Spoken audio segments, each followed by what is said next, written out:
네, 출애굽기 20장 17절 말씀 함께 보도록 하겠습니다.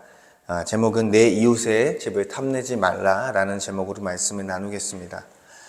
모든 사람은 자연스러운 욕구를 가지고 있습니다. 그래서 세상에서 사람의 기본적인 욕구를요, 식욕, 그리고 성욕, 수면욕, 이 세 가지를 보통 정리합니다. 이 세 가지로 이야기를 하는데, 특히나 우리가 먹는 것과 잠자는 것은요, 인간이 살아가는 데 있어서 필수적인 부분이기 때문에 너무나 중요합니다. 왜냐하면 우리의 생명이 그에 따라 좌지우지되기 때문에 중요한 것이죠. 그리고 성욕도요, 인간의 존속, 인간이 번성하기 위한 그런 본능에 따른 것이기 때문에 매우 중요한 욕구 중에 하나라고 할 수 있는 것이죠. 근데 이 성경에서도요, 여기서 제가 말씀드린 세 가지 욕구를 죄로 규정하지 않고 인간에게 필요한 자연스러운 욕구라고 말씀하고 있습니다. 그래서 예수님은요, 성도들에게 일용할 양식을 구할 것을 가르쳐 주셨습니다. 그렇죠?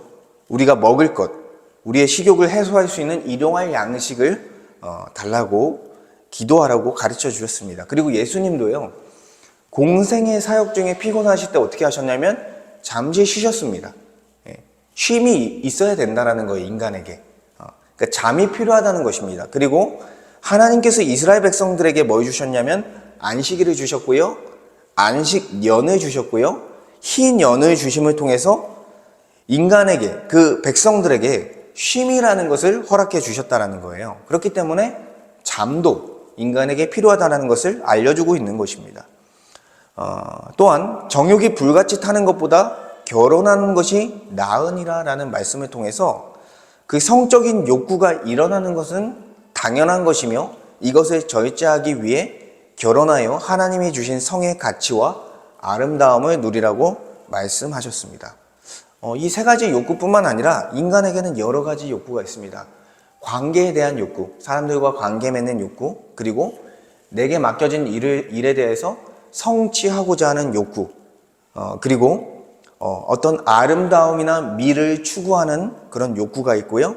그리고 어떤 영원한 것, 절대적인 신에 대한 것, 인간의 의미에 대한 그런 욕구를 그것들을 알고자 하는 욕구를 인간이 가지고 있다는 것입니다. 성경은요, 제가 말씀드렸던 모든 욕구들을 다 허용하고 있다는 거예요. 그것은 죄가 아닙니다. 그래서 하나님이 보시기에 사람이 혼자 사는 것이 좋지 아니해서 누구 주셨습니까? 아담에게 돕는 배필을 주셨습니다. 그러니까 사람은 어떤 존재예요? 혼자 살아갈 수 없는 존재고요, 공동체적 존재로서 살 수밖에 없는 그런 존재라는 것이죠. 그렇기 때문에 어떤 공동체에 속하고자 하는 욕구를 다 가지고 있는 거예요. 그래서 불신자라 하더라도 어떤 모임에 속하고자 하는 그런 욕구를 갖고 있는 것입니다. 그리고 남녀 간의, 남자와 여자 간의 사랑, 그리고 형제와 형제, 자매와 자매 간의 우정을 누리고자 하는 갈망을 우리는 자연스럽게 갖고 있다는 것입니다. 왜냐하면 우리는 혼자 살 수 없는 그런 존재이기 때문에 그런 것이죠. 또한 하나님께서 정복하고 다스리고 내가 준 땅을 경작하고 지키라라는 명령을 통해서 하나님이 맡겨주신 그 일에 대해서 그것들을 성취하고자 하는 그 욕구는요, 너무나 자연스러운 것이고 이것은 사실 더 성경적이다. 굉장히 성경적인 그 욕구다라고 할 수 있는 것이죠. 그리고 하나님께서 이 세상을 창조하실 때 뭐라고 하셨습니까? 창조하시고 나서 보시기에 심히 좋았더라라는 말씀을 통해서 아름다움과 미에 대한 것을 알려주셨어요. 그래서 하나님의 형상으로 창조된 사람도요, 아름다움과 미에 대한 욕구, 그것을 추구하고자 하는 그런 욕구를 가지고 있기 때문에 옷을 입더라도 잘 아름답게 입고 싶은 것이고, 집을 꾸미더라도 더 아름답고 그런 미가 있는 그런 것을 추구하게 된다라는 것입니다. 그리고 가장 중요한 욕구 중에 하나가 전도서 3장 11절에 이렇게 말씀하고 있어요. 하나님이 사람들에게 영혼을 사모하는 마음을 주셨느니라. 그러니까 영혼을 사모하는 마음을 주셨느니라. 그러니까 제가 아까 말씀드렸던 사람에게 있어서는요, 어떤 영혼에 대한 궁금증이 있는 거예요. 신에 대한 궁금증이 있고 내 인생에 대한 궁금증이 있다는 것입니다. 이게 다 영혼에 관한 거예요. 예. 그래서 이런 영혼에 관한 궁금증으로 인해서 예수를 믿지 않는 사람들이 예수를 믿게 되는 과정에 이런 욕구가 도움을 준다라는 거예요. 예. 그래서 하나님께서 우리에게 이런 인간에게 주신 욕구들은 다양한데 이것들은요, 하나님이 다 우리에게 허용하신 것이다. 그러니까 뭐예요? 죄가 아니라는 거예요. 근데 간혹 어떤 사람들은요, 그 욕구 자체를 죄악시 여기는 극단적인 신앙에 빠진다라는 것입니다. 그래서 욕구 자체를 죄악시 여기면서 배제시키려고 하는 그런 신앙의 모습이 있다라는 거예요. 근데 이거는요, 기독교가 아니에요. 기독교가 아니라 어디에 가깝냐면 오히려 불교에 가까워요. 무소유. 내가 이것들을 소유하지 않고 어떤 해탈의 경지에 이르려는 그런 불교의 사상에 가깝고, 또한 영은 선하고 육은 악하다라는 영지주의 사상에 더 가깝습니다. 그러니까 하나님은요, 인간이 몸을 입고 사는 삶에 대해서 긍정하고 있고요, 그리고 몸을 입고 어떻게 살아갈지에 대해서 건강한 관점을 우리 신자들에게 제시하고 있다는 것입니다. 그래서 우리는 그러한 욕구들, 자연스러운 욕구들을 하나님의 뜻 안에서 바르게 채워가며 살아가는 것이 오히려 마땅한 것입니다. 그래서 우리가 살아가는 땅의 일, 우리의 몸의 일에 대해서 우리는 긍정해야 되는 것이 마땅하다라는 것이죠. 그래서 우리가요, 우리에게 맡겨진 분야가 있습니다. 일이 있습니다. 이것을 위해서, 이것을 잘 해내기 위해서, 그것을 성취하기 위해서 열심히 하는 것은요, 오히려 성경적인 것이고 마땅한 것입니다.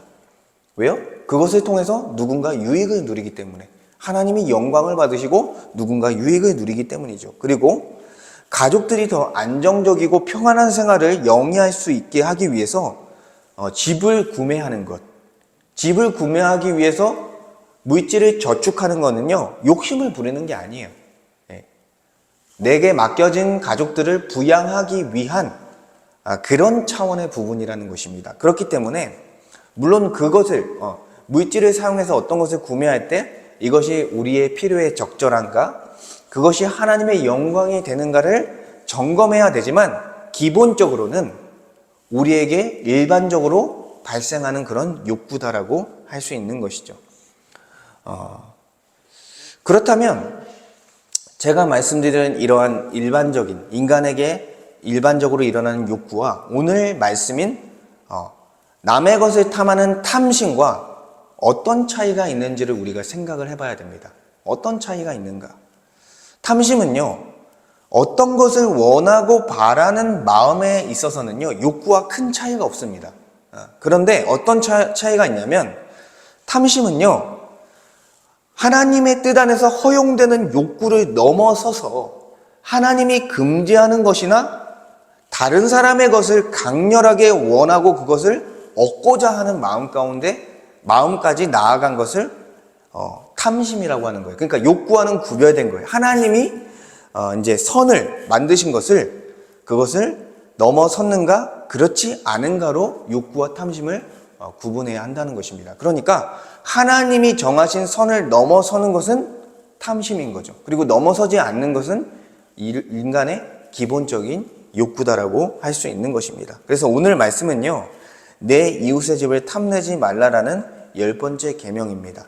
이 계명은 특별히 10가지 계명 중에 특별히 뭐를 다루고 있냐면 마음의 문제를 다루고 있다는 거예요. 인간의 마음의 문제를 다루고 있기 때문에 이 10번째 계명이 확장되었을 때요, 사실 이 10번째 계명만 말하는 것이 아니라 지금까지 살펴봤던 1계명부터 9계명과 연관되어져서 말씀하고 있다는 거예요. 그러니까 1계명과 9계명이 근본적인 그 마음의 문제와 함께 연결되어져 있기 때문에 이 10번째 계명은 마음의 문제를 다루면서 10가지 계명 전체를 다시 기억하고 살필 수 있게 한다는 것입니다. 그래서 오늘 말씀을 통해 우리의 마음을 깊이 살펴보기 원합니다. 우리의 마음을 깊이 살펴보고 우리의 신앙생활 속에 자족하는, 남의 것을 탐하는 것이 아니라 자족하는 은혜가 있기 원합니다. 그리고 청결한 마음으로 하나님과 긴밀한 영원한 사귐 속에 들어가서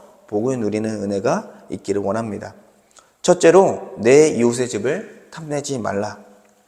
탐심은요, 탐심은 무엇이냐면 탐내다라는 단어가 있습니다. 하마드, 히브리어로 하마드라는 단어인데 이것은요, 어떤 것, 어떤 대상에 대해서 강렬한 욕망을 지닌다라는 그런 말씀입니다. 그런 뜻을 갖고 있습니다. 그래서 이것을 좋은 의미로 쓰기도 하고요, 나쁜 의미로 쓰기도 해요. 좋은 의미는 뭘까요? 바로 하나님이 만드신, 창조하신 이 세상에 아름답고 선한 어떤 것을 원하는 거예요. 하나님의 질서 안에서 인간이 마땅히 누릴 수 있는 것을 원하는 것이 원할 때는 긍정적으로 쓰입니다. 이 탐내다라는 단어가. 근데 반대로 부정적으로 안 좋은 의미로 쓰일 때는 하나님이 금하신 것을 얻고자 할 때, 그리고 다른 사람의 것을 강렬하게 원하고 빼앗고자 하는 마음을 의미할 때 부정적으로 쓰입니다. 그렇기 때문에 여기서 말하는 남의 집의 것에 탐내지 말라라는 것은 결국 부정적인 의미로 쓰인 것이죠. 하나님이 금하신 것을 얻고자 하는 것, 그리고 다른 사람의 것을 빼앗고자 하는 그런 마음이 바로 탐심이다라고 할 수 있는 것입니다. 그래서 탐낸다라는 것을 여기서 말씀에서 제가 한번 다시 읽어보면 내 이웃의 집을 탐내지 말라, 내 이웃의 아내나 그의 남종이나 그의 여종이나 그의 소나 그의 낙이나 물은 내 이웃의 소유를 탐내지 말라라고 말씀했습니다. 그러니까 이웃의 집, 이웃의 아내, 이웃에 속한 종들, 그리고 이웃의 소유, 이 모두를 탐내지 말라라고 자세하게 설명을 하고 있는 것입니다. 하와가요, 하나님이 금하신 선악과를 보면서 어떻게 생각했나요? 보암직도 하고, 먹음직도 하고, 보암직도 하고, 지혜롭게 할 만큼 탐스럽기도 하다라고 생각했습니다. 이것은요, 탐심에 해당하는 거예요. 왜요? 하나님께서 선악과를 금하셨기 때문에, 선악을 알게 하는 나무의 열매를 금하셨기 때문에 이 선악과를 탐하는 그 마음 자체는요, 하나님에 대해서 직접적인 그런 대적을 하는 것이고, 하나님에 대한 계명인 1계명에서 4계명을 범하는 것과 연결되어져 있다라는 거예요. 그러니까 하나님이 금지한 것에 대해서 그것을 범하는 것이 바로 탐심인 것이죠. 그것을 범하고자 하는 마음, 그것을 얻고자 하는 마음이 바로 탐심입니다. 그리고 하나님께서 위에 있는 권위에 복종하라고 말씀하셨는데, 부모님에게, 또 가정 안에 있는 가장에게, 국가의 위정자들에게, 그리고 교회의 지도자들에게 순종하라고 말씀하셨습니다. 그런데 하나님이 세워주신 그 권위에 대해서 그 권위를 찬탈하고 그 권위 위에 서서 불복종하고자 하는 그러한 마음은요, 하나님이 주신 5계명을 침범하는 것입니다. 그러니까 이러한 권위를 무시하는, 자신이 그 권위를 빼앗고자 하는 결국 그런 마음이죠. 그래서 권위에 대해서 대적하는 마음은 가정과 국가와 교회 모두를 무너뜨리는 근원이 된다라는 거예요. 또한 어떤 이의 생명을 짓밟고 빼앗고자 하는 그런 미움의 마음, 역시 이것도요, 그 다른 이의 생명을 빼앗고자 하는 그런 탐심에 해당하는 것입니다. 이것은 결국 다른 사람에게 대한 언어폭력과 폭행, 살인을 낳게 되는 것입니다. 그러니까 미움이라는 것은 결국 살인을 낳게 된다는 거예요. 그리고 결혼 관계를 벗어나 다른 이와 성적인 관계를 가지려는 것은 음욕에 해당하며, 이것은 결국 간음을 낳게 되는 현상이 있다라는 것이죠. 그리고 예수님은 이렇게 말씀하셨습니다. 여자를 보고 음욕을 품는 자마다 이미 간음하였느니라 라고 말씀했습니다. 그리고 또한 다른 이의 것을 탐내는 것은 결국 도둑질의 결과를 가져오며, 다른 이의 명예를 실추시키고자 하는 마음은 다른 이의 명예, 신용, 평판을 빼앗아 결국에는 어떤 것을 주는 거예요? 경제적인 손실을 초래하게 한다라는 것입니다. 결국에는 이 도둑질이라는 것은 다른 이에 대한 시기와 질투를 통해서 비롯될 때가 많다라는 것입니다.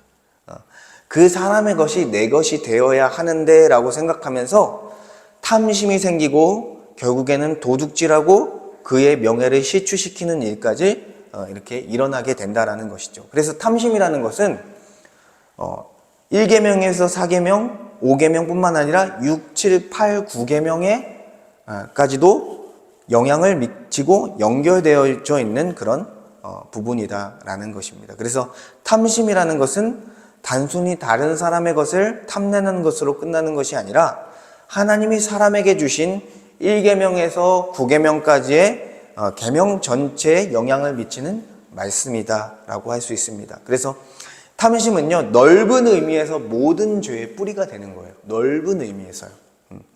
그래서 탐심은요, 겉으로 드러난 행동 이전에 마음속에서 먼저 일어나는 죄라는 것입니다. 그래서 이 율법은요, 결국 이 탐심이라는 마음을 규정하는 이 탐심을 통해서 모든 사람이 죄인이라는 것을 알려주고 있는 거예요.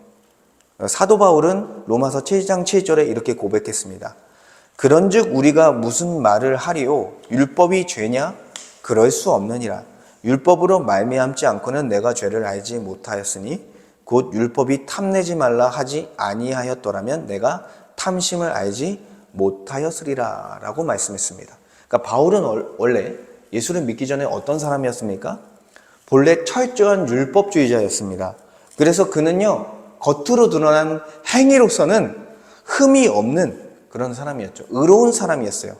그런데 이 율법의 마지막 계명 탐내지 말라라는 말씀을 통해 바울은 어떻게 됐다라는 거예요?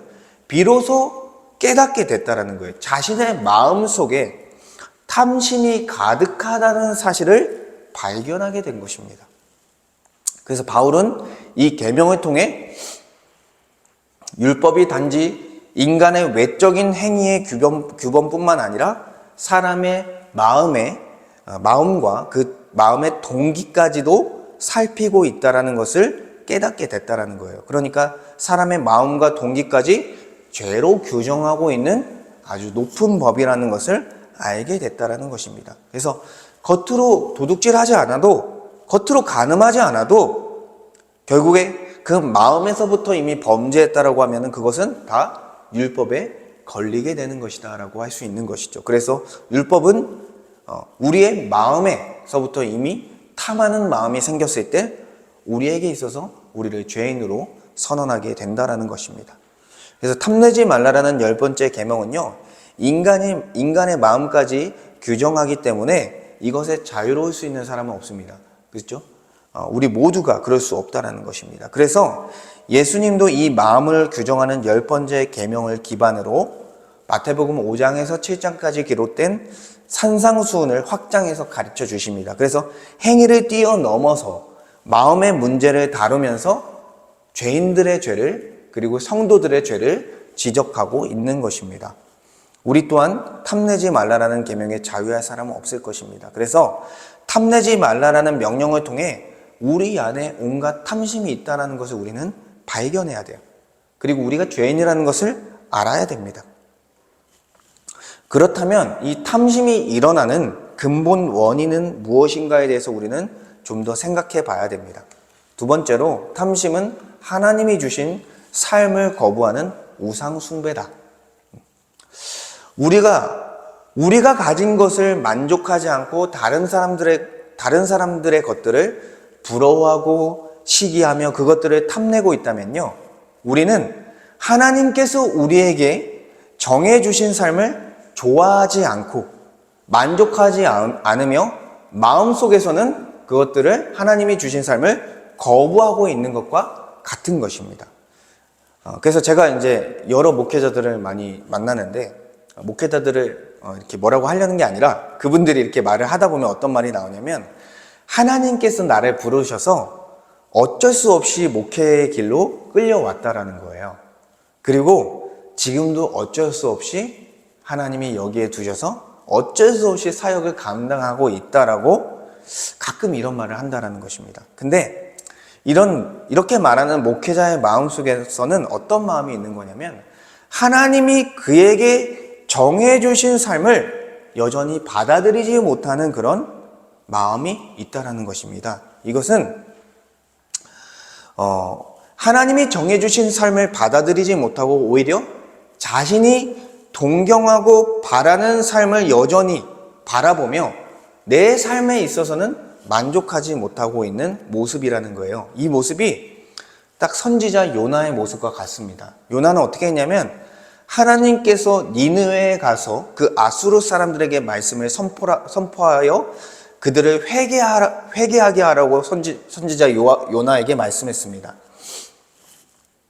그래서 선지자 요나의 모습이 선지자 요나는 원수와 같은 아수르 사람들에게 하나님의 말씀을 선포하기를 먼저는 거부했습니다.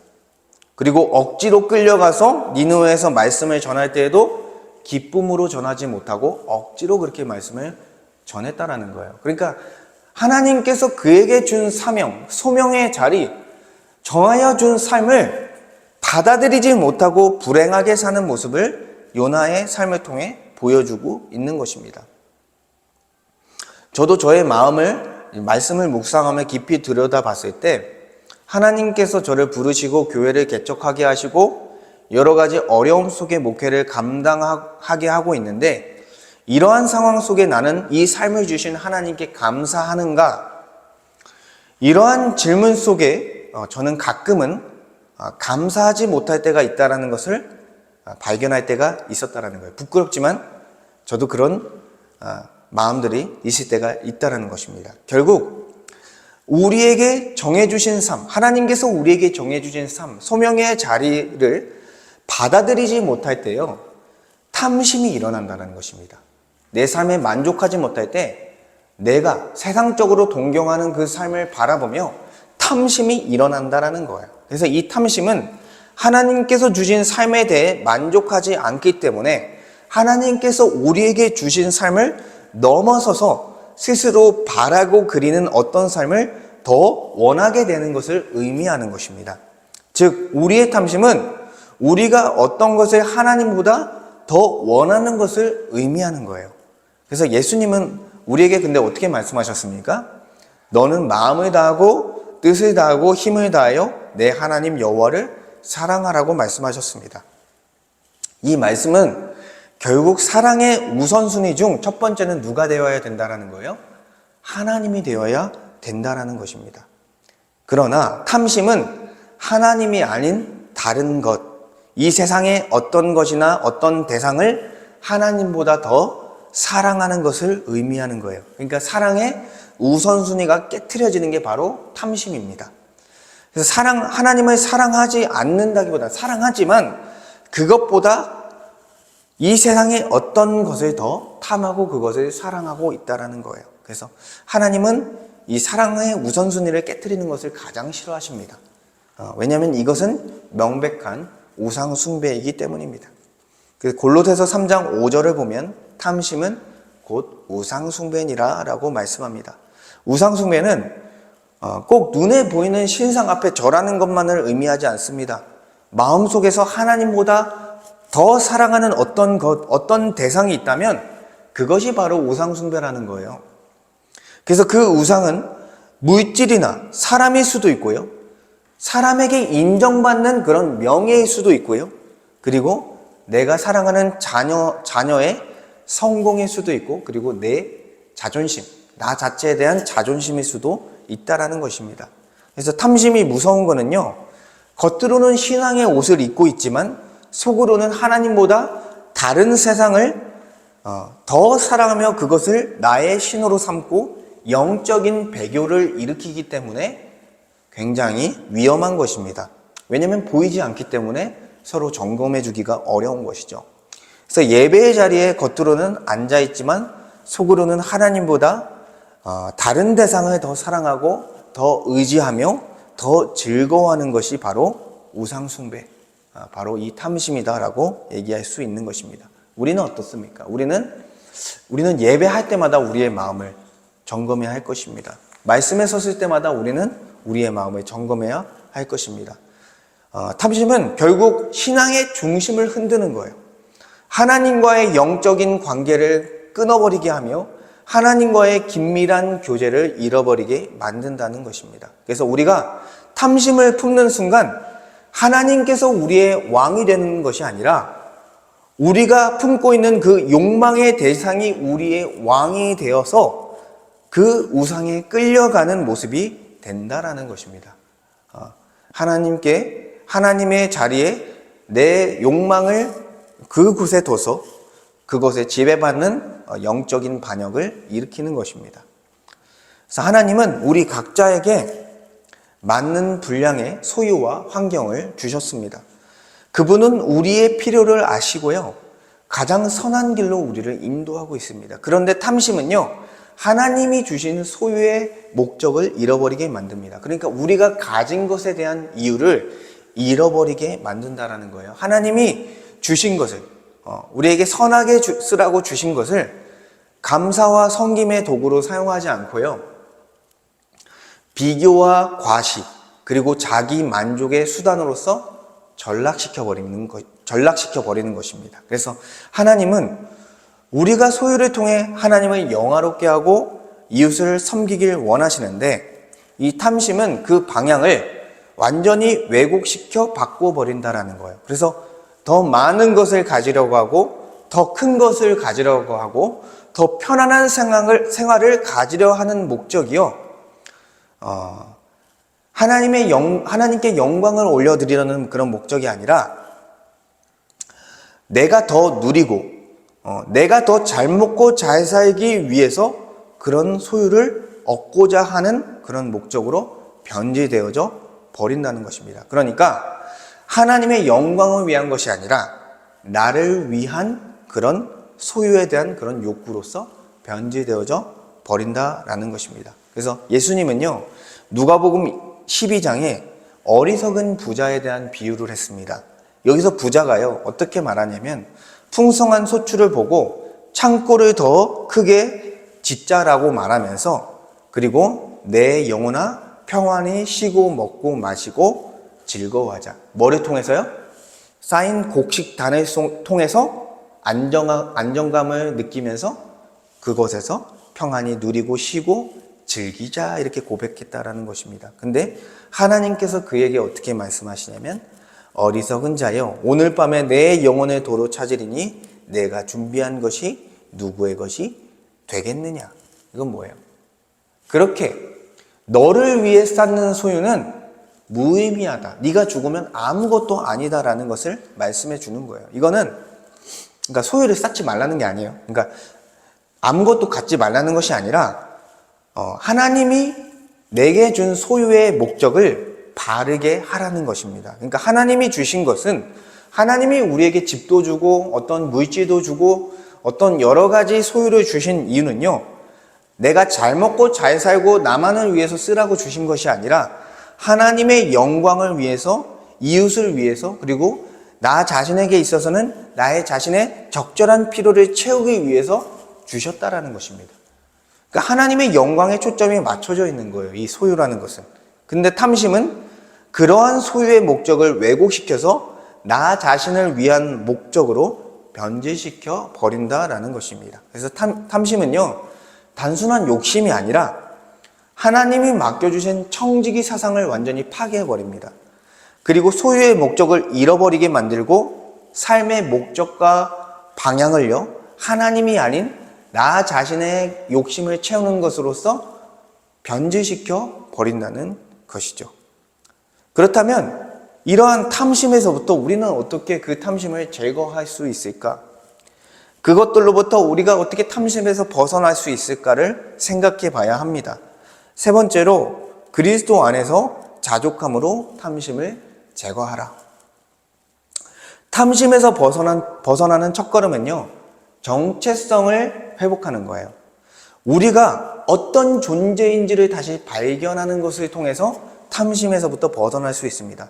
우리가 예수 그리스도를 영접함으로요, 그리스도 안에서 죄사함과 의롭다함을 받아 하나님의 자녀가 되는 권세를 얻었습니다. 우리는 맏아들이신 예수 그리스도와 함께 이제는 양자가 되어서 입양을 당하여서 하나님의 자녀가 된 거예요. 하나님의 아들이요 하나님의 딸이 된 것입니다. 세상은 끊임없이 더 가져야 한다, 더 높아져야 한다, 이렇게 말하지만 하나님은 우리를 자녀 삼으시면 어떻게 말합니까? 너는 이미 내 아들이다, 내 딸이다. 그럼 그렇다는 건 뭐예요? 내가 너에게 모든 것을 더하실 하나님이고 너는 나의 자녀가 되었다. 그러니 걱정하지 말고 하나님 안에서 안식을 누리고 쉼을 누리며 살라는 말씀인 것이죠. 그러니까 우리의 존재의 가치는요, 소유나 어떤 우리가 가진 소유나 어떤 우리가 성취한 것에 있지 않고 오직 그리스도 안에서 하나님과 어떤 관계를 맺고 있냐에 따라 거기에 달려 있는 거예요. 우리의 그런 존재의 가치는. 그래서 우리가 그리스도 안에서 하나님의 자녀가 되었다라는 것 자체, 그것을 우리가 인식하는 것에서부터 탐심을 제거해 나갈 수 있다라는 것입니다. 예수님의 가르침 중에 너희 중에 누가 아들이 떡을 달라 하는데 돌을 주며 생선을 달라 하는데 뱀을 줄 사람이 있겠느냐. 너희가 악한 자라도 좋은 것으로 자식에게 줄 줄 알거든 하물며 하늘에 계신 너희 아버지께서 구하는 자에게 좋은 것으로 주시지 않겠느냐. 아멘. 하나님은요, 하나님의 자녀에게 가장 좋은 것으로 더하시는 분이십니다.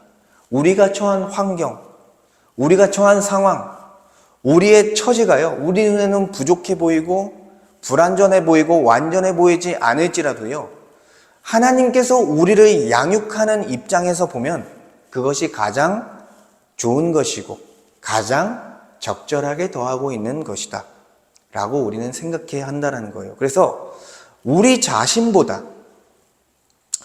우리를 자녀로서 사랑하시는 하나님이 우리를 더 잘 아십니다. 그리고 우리의 필요를 더 잘 아신다라는 것입니다. 그렇기 때문에 하나님은 자신의 자녀에게 모든 필요를 채우시는 공급자라는 거예요. 빌립보서 4장 19절에 보니까 나의 하나님이 그리스도 예수 안에서 영광 가운데 그 풍성한 대로 너희 모든 쓸 것을 채우시리라 라고 말씀했습니다. 그러니까 하나님의 자녀된 여러분의 참된 필요를 우리가 구할 때요, 하나님은 외면하지 않는다는 거예요. 하나님은 외면하지 않고 우리의 필요를 모른 채 하지 않는다는 것입니다. 그런데 우리는요, 삶을 살아가다 보면 하나님께 이렇게 구하는데 왜 그 필요를 주시지 않지 하면서 불평할 때가 있다는 거예요. 그런데요, 그게 우리한테 주어지면 안 되기 때문에 하나님께서는 주시지 않는 거예요. 하나님께서는요, 우리보다 우리의 필요를 가장 잘 아시기 때문에 우리가 그 필요 이상의 것을 원했을 때 그것을 주시지 않는 것입니다. 그래서 하나님은 이스라엘 백성들에게 광야에서 무엇을 주셨습니까? 만나와 메추라기를 주셨습니다. 그들에게 가장 적절한 필요를 주었습니다. 그런데 이스라엘 백성들은 얼마 지나지 않아서 하나님께 어떻게 했습니까? 애굽의 풍요를 그리워하면서 하나님께 불평과 원망을 쏟아냈다라는 것입니다. 이거는요, 단순한 음식의 문제가 아니라 하나님에 대한 신뢰의 문제라는 거예요.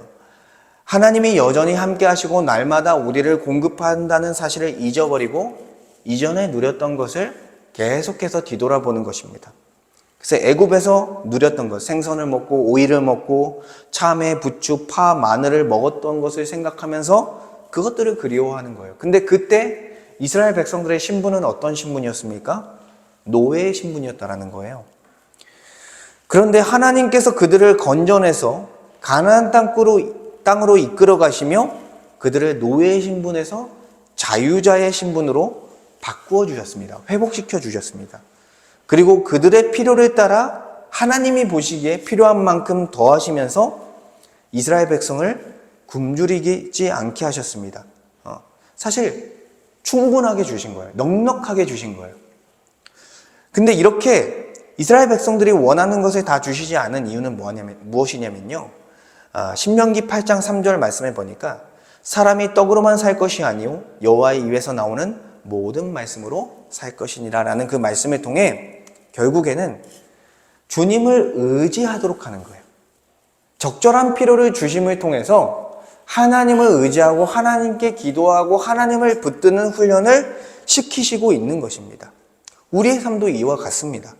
하나님은 때때로 넉넉히 주시기도 하고요, 때로는 부족해 보이는 듯 주시기도 합니다. 근데 그러한 과정 속에서 우리로 하여금 하나님을 우리의 아버지로 신뢰하게 하고 하나님만을 의지하게 하려는 그런 목적을 가지고 있다라는 것입니다. 그래서 우리는 하나님이 우리의 모든 필요를 채우시는 공급자이시며 우리의 필요에 따라서 상황과 환경과 그런 모든 것들을 이끌어 가시는 주님이라는 사실을 신뢰해 가야 한다라는 거예요.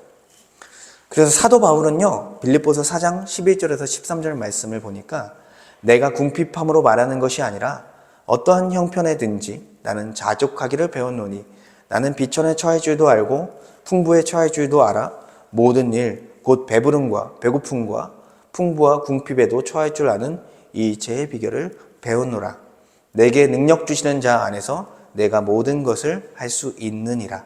아멘.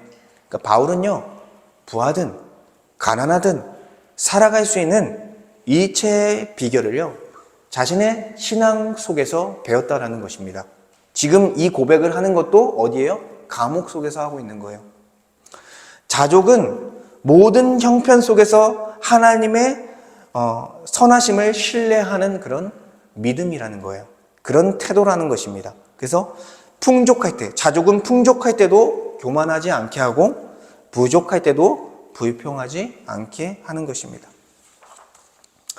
그리스도 안에 있는 사람은요, 세상의 비교에서 자유할 수 있는 거예요. 그래서 왜냐하면 그에게는 이미 모든 것의 근원이신 주님이 아버지가 되셨기 때문입니다. 우리는 바울이 그리스도 안에서 배운 자족을 그래서 배워야 한다라는 거예요. 존 웨슬리, 감리교의 창시자라고도 불리는 존 웨슬리의 후예들은요, 그 웨슬리의 말을 연구하면서 어떤 말을 남기냐면, 머리 위에 새가 날아가는 것은 막을 수 없지만 머리에 둥지를 트는 것은 막을 수 있다라고 했습니다. 무슨 말이냐면 탐심의 유혹이 우리 마음에 스쳐 지나갈 수는 있다는 거예요. 그런 유혹이 스쳐 지나갈 수 있는데 그 유혹이 마음에 머무는 것은 허용하지 말라라는 것입니다. 잠깐 스쳐 지나갈 수 있어요. 근데 그것을 우리 마음에 뿌리를 내리도록 허용하지 말라라는 것입니다. 그래서 이 자족은요, 바로 그 유혹을 거절하는 훈련이며 성령의 도우심 가운데 믿음으로 나아가는 신자의 합당한 삶이라는 것입니다. 그래서 우리는요, 하나님이 지금 우리에게 주신 상황, 필요, 처지에 대해서 자족할 수 있는 그런 마음이 있어야 한다는 것입니다. 그래서 탐내지 말라라는 계명은 더 나아가 우리의 마음의 순전함과 청결함을 요구하는 계명이에요. 마태복음 5장 8절에 보니까 마음이 청결한 자는 복이 있나니 그들이 하나님을 볼 것이미요. 여기서 본다는 것을 잘 해석해야 되지만 결국 청결한 마음을 가진 자는 시선을 하나님께 고정한다는 것입니다. 하나님께 시선을 고정하고 하나님과 긴밀한 사귐, 영원한 사귐을 갖게 된다는 거예요. 겉으로 아무리 경건해 보여도요, 마음속에 탐심이 자리 잡고 있으면 이미 하나님과의 관계가 멀리 떨어져 있는 그런 상태라는 것입니다. 그런데 우리가 청결한 마음을 갖게 되면 하나님을 사랑하는 자로서 이 세상의 유혹을 이기고 하나님과의 교제 속에 참된 복과 자유를 누리게 된다는 것입니다. 그렇기 때문에 가장 중요한 건 뭐예요? 우리의 마음을 점검하는 거예요. 내 마음 가운데 하나님께서 금하신 것을 탐하는 것이 없는가? 내 마음 가운데 다른 이의 것을 탐하는 마음이 없는가를 우리는 계속해서 돌아보며 내 마음을 들여다보며 나의 마음을 청결하게 지켜나가는 것이 중요하다는 것입니다. 그래서 예수 그리스도 안에서 성령을 통해 우리의 마음을 계속 돌보아 가실 거예요, 하나님께서. 그리고 우리의 편에서도 우리의 마음을 들여다보며 회개할 것들을 계속해서 회개해 나가야 한다라는 것입니다. 그 청결한 마음을 통해서 결국 하나님과 영원한 사귐을 누릴 수 있게 된다라는 것입니다. 그래서요, 사랑하는 성도 여러분, 하나님은 우리가 단순히 행위로만 계명을 지키는 것이 아니라 마음으로부터 거룩하게 계명을 지켜나가길 원하신다라는 것입니다. 내 이웃의 집을 탐내지 말라라는 10번째 계명은 결국 우리 마음의 중심에 대한 말씀이에요. 하나님은 사람의 외모를 보지 않으시고 사람의 중심을 보십니다. 탐심은 단지 조금 더 가지고 싶다는 마음에서 시작하지만 결국 하나님보다 다른 것을 더 사랑하게 만든다라는 거예요. 그래서 탐심은 우상숭배다라고 성경을 통해 말씀하고 있는 것입니다.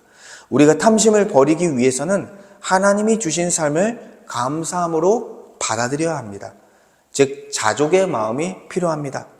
하나님은 우리의 아버지이시며 우리의 필요를 가장 잘 아시는 분이십니다.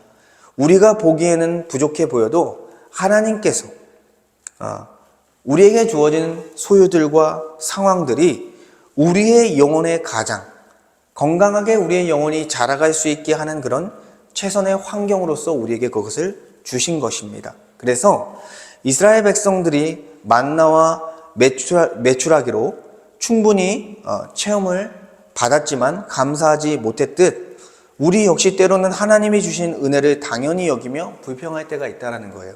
그러나 하나님은 우리의 삶의 모든 부분에 가장 선한 뜻을 가지고 채우시고 더하신 분이다라는 사실을 우리는 신뢰해야 합니다. 그래서 우리의 눈에 보이는 것으로 판단하지 말고 하나님께서 우리에게 주신 환경과 상황을 우리가 받아들이고 주님을 신뢰하는 것이 중요하다라는 것입니다.